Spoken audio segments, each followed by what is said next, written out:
Hello, everyone. This is Mr. Jim Elder, and he's been a patient of ours since March of 2018. And he has now completed the full program and has had a couple of procedures as well. Mr. Elder, tell me about the symptoms that you were experiencing that brought you to our office. Okay. I found Dr. Parker's office on the internet, Googling in desperation, trying to find somebody who could help me. From the first phone call till the first appointment was a matter of 24 hours. And I was experiencing what is called a drop foot. Some people call it slap foot. What I later found out was neuropathy caused by a type 2 diabetic situation. I had no feeling in my feet. And my first appointment at Dr. Parker's office was an assessment, and he saw that I was in pretty dire pain, and they brought me back that same day in the afternoon for the first set of treatments to alleviate some of the pain. So at that time I was stumbling and falling. I had just retired. I thought I was in fairly decent shape, but my foot went out on me and I was in trouble. It turns out that it was a compressed nerve, or the nerve that controls your dorsiflexion. The use of my foot was gone, and here I was stumbling and falling. So I've been seeing Dr. Parker and his staff since, like I say, early March, and have been through quite a bit of treatments and a couple of surgical procedures. The happy, quick ending is in December I went snow skiing for the first time. That's awesome. In a long time. Yes, that's awesome. Tell me about your experience during the treatment. Well, it's a two-part treatment, where Dr. Parker does a series of injections that you don't even feel.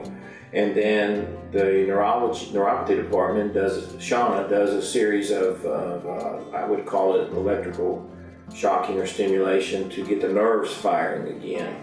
Very painless, all of it. Doesn't take long, maybe about an hour. But I was so committed to this, I drove. Where I live is a 3-hour drive. I drive twice a week, 3 hours down, get my treatments, turn around and drive home.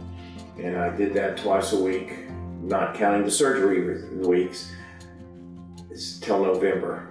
And I have full use of my foot back. I would say probably 90% at this point. I'm no longer stumbling, no longer falling, but I am jogging again too. Awesome. That's so good to hear. What life changes did you make to enhance your recovery? Okay, that's the hard part. Anybody can drive down here, but I had to change my entire eating regime. I don't want to call it a diet because diets really don't work. I am a type 2 diabetic. I was on blood pressure medicine. I was on cholesterol medicine.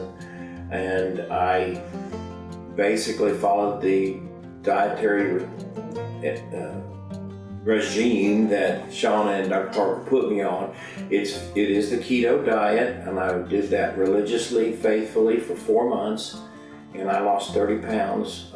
But I was also working out with a personal trainer too to get over this weak leg that I had. So now it's been maybe less than a year. I've lost over 40 pounds. I am off blood pressure medicine. I'm off cholesterol medicine. And I still do have the diabetic medicine, but my diabetic levels are now, if you're familiar with A1C, my diabetic levels are about 5.9, which is just, barely diabetic. But it is the intake of food. You have to choose the right foods, and the education that they gave me has taught me that now I don't have to be a strict keto diet person, but I know what I can and cannot eat. Mm-hmm. And it's a lifestyle now, not a diet. And your symptoms have improved. Remarkably. And beforehand you were having burning and tingling, correct? Correct. It was numbness and the burning and tingling and the throbbing at night where you're just out of bed. You've got to get out of bed. You've got to move. You've got to do something. And those nightmare sensations are now gone. They're gone. Awesome. And I know you've kind of already touched base on this, but what are you able to do now that you weren't able to do before? Well, First off, I didn't realize I was ticklish. And I couldn't remember ever being ticklish with my feet. But now, when they do the treatments and the therapies, it's almost ridiculous. I'm so ticklish. I didn't realize that, but that's the feeling that I have gotten restored. But as I mentioned to, I am walking sometimes an hour on the streets. I'm implementing a little jogging. I used to run marathons, and I would love to again. That's not a pressure I'm going to put on myself, but I am able to jog. I still worry about tripping, and it hasn't happened yet. But like I said, the week before Christmas, we went skiing, and I haven't done that in 17 years. And I wasn't very good, but I was out there. And my goal is just to, when they do bury me someday, I want to have 2 feet on my legs. So that's my goal. Alrighty, Mr. Elder, thank you so much for your time, and we are so happy to hear all of these positive results. Thank you. And I really mean it from my heart. This place has been a godsend to me. Awesome. Thank you.